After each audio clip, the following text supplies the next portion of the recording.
So today's episode comes to you courtesy of Keith, who's been supporting this channel as a Golden Pig tier patron. I truly couldn't do this without the support from amazing patrons like Keith, so again, Keith, thank you so much. And actually, with this episode, if you haven't seen my most recent episode on Kumena, Tyrant of Orazca, the ultimate merfolk tribal deck, make sure you check that one out first because this is the Break the Bank version of that deck. With the Break the Bank version of a deck, I upped the budget all the way up to $100. So on this episode, I'm going to talk about what cards I'm going to be adding in and what I'm going to be taking out. And now with all that said, let's jump into it.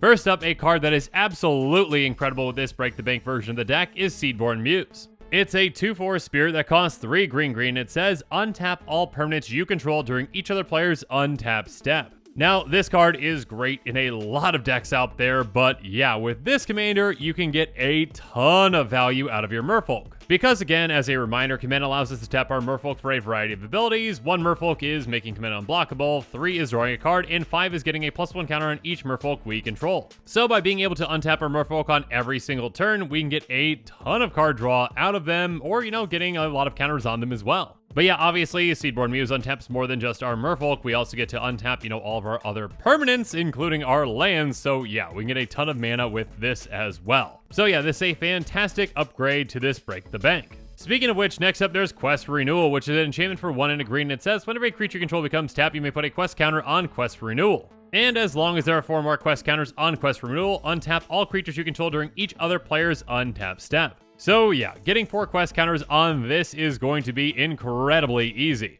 And once we do have those quest counters on this, well, it's kind of like a Seedborn Muse, but again, specifically for our creatures, which is a very, very impactful thing again with a deck that wants to tap the creatures for value. So we can get this down early, get it active really quickly, and get a ton of value out of it throughout the game. Again, whether that's drawing cards or making our army massive, this can be incredible. Again, allowing us to untap on every player's untap step.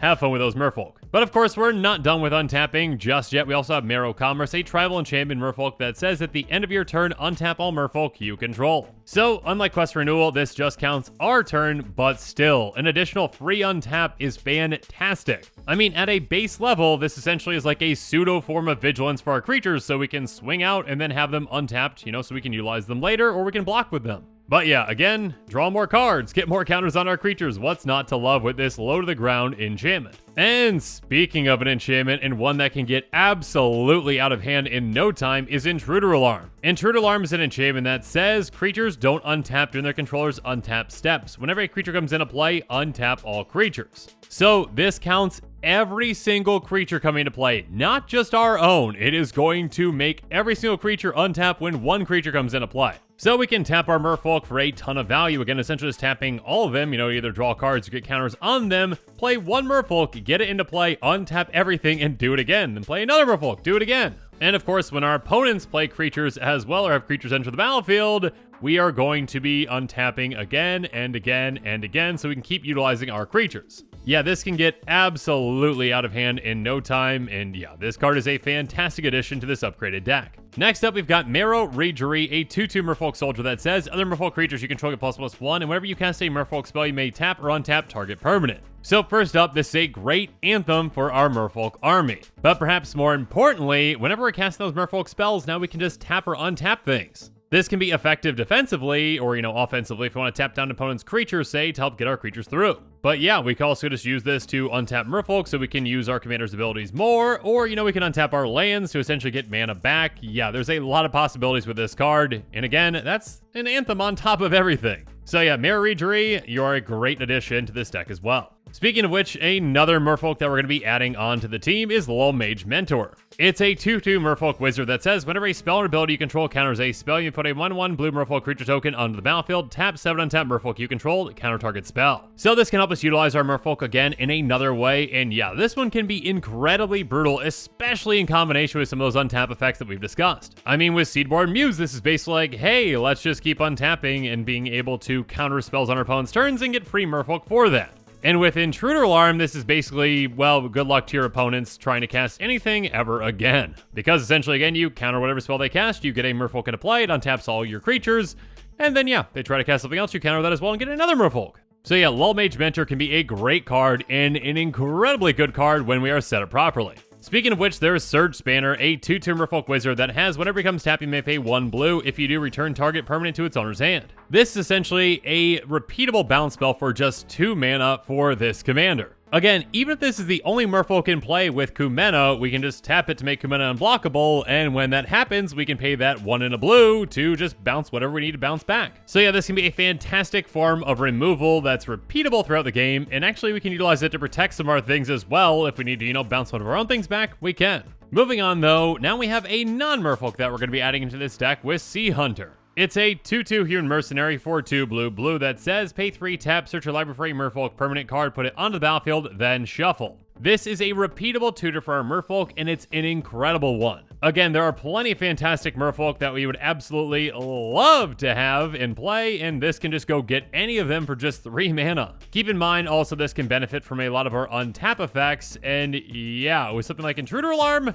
this is just repeatable for as much mana as we have to dump into it. And also keep in mind that, again, that Marrow Commerce is a tribal enchantment Merfolk, so we can actually go get that with this if we want. So this has a ton of potential with a deck like this. And speaking of potential, next up, let's talk about Herald of Secret Streams. It's a 2/3 Merfolk Warrior that costs 3 and a blue that says creatures you control +1 counters on them can't be blocked. So basically, for this deck's purposes, your Merfolk are unblockable as long as you've activated your commander's ability to give all them counters. With your entire team being unblockable, you can dish out a lot of pain, and yeah, this is a fantastic addition to this Break the Bank. Speaking of which, we also have some low to the ground, incredible anthems in this deck with Lord of Atlantis and Master of the Pearl Trident. Each of which do the exact same thing. Other Merfolk get ++1 and have Island Walk. So these 2 mana Merfolk Lords are fantastic at pumping our army and also helping them get through on a lot of opponents. Blue is a very popular color in Commander, so yeah, a lot of players out there are probably going to have an island in play, so have fun. And speaking of having fun, finally let's add in Reflections of Lit Jara. When it enters the battlefield, choose a creature type. Whenever you cast a spell of the chosen type, copy that spell. And of course, a copy of a permanent spell becomes a token. Basically, double up on every single one of your Merfolk, and yeah, that can get out of hand in absolutely no time. But now that we've talked about every single card that we're going to be adding into the deck, let's talk about the cards that we're going to be taking out.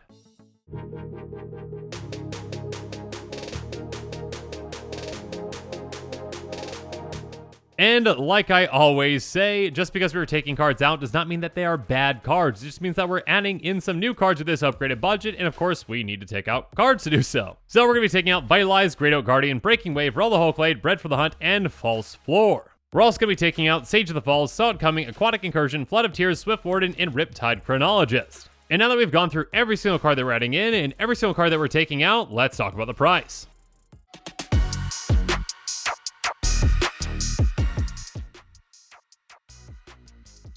Like I said at the beginning of this episode, our Break the Banks take our budget all the way up to $100, and the estimated cost for this deck is right underneath that at $99.14. And keep in mind that this cost does include basic lands at 10 cents a piece, so if you already have those, there's some extra savings there. And speaking of extra savings, you might be able to save even more if you buy this deck on TCG Player and utilize heavily played and damaged cards, because of course those cards need a home too. Though do keep in mind that this estimated cost does not include the cost of shipping, which might vary depending upon where you live. And with that, the show is coming to a close, so it's my turn to hear from you. So in the comments below, let me know what your thoughts on this episode are, and as always, thanks again, and have a good one.